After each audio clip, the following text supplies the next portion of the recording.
Di video kali ini kita akan bahas tentang reaksi to failure. Jadi kalau ada kesalahan atau kejadian kegagalan, apa yang reaksi kita? Basically sebenarnya ada 4 reaksi seseorang terhadap suatu kejadian. Kejadian yang mungkin sudah diketahui, seharusnya sudah diketahui. Ada 4 jenis reaksi. Mungkin kita akan nanti memperdalam di video selanjutnya, yaitu diantaranya ada reaksi retrospektif, ada counterfactual, ada judgmental, dan ada proximal. Nah, tapi secara umum kita akan bahas reaksi ini. Pernah kan dengar tuh kalau ada kesalahan, kejadian atau kegagalan, terus ada yang bilang gini, kan udah saya bilang apa?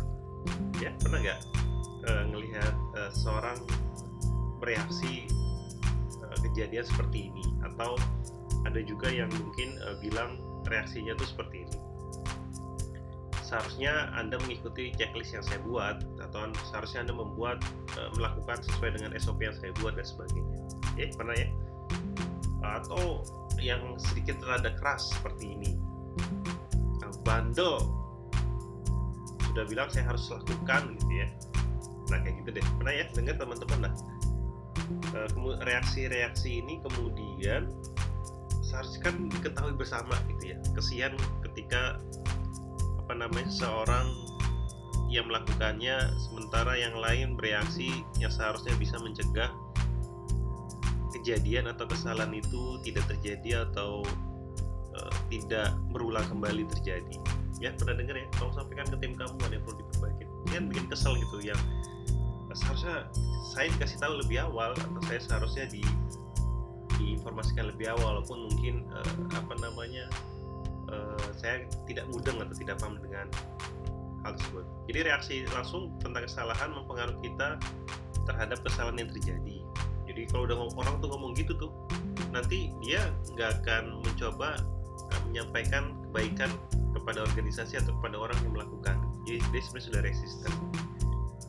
Semakin bereaksi, semakin kita tidak memahami kenapa orang itu tuh melakukan hal tersebut, karena dia tidak mengalami, kemudian dia hanya bereaksi.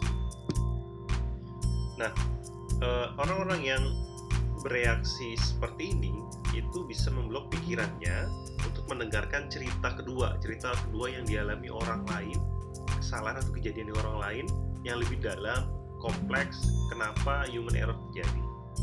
Jadi dia udah begitu kan malas nih cerita lagi gitu ya, si orang ini malas cerita lagi, padahal di cerita itu banyak hal yang mungkin perlu diperdalam lagi kenapa human error itu terjadi.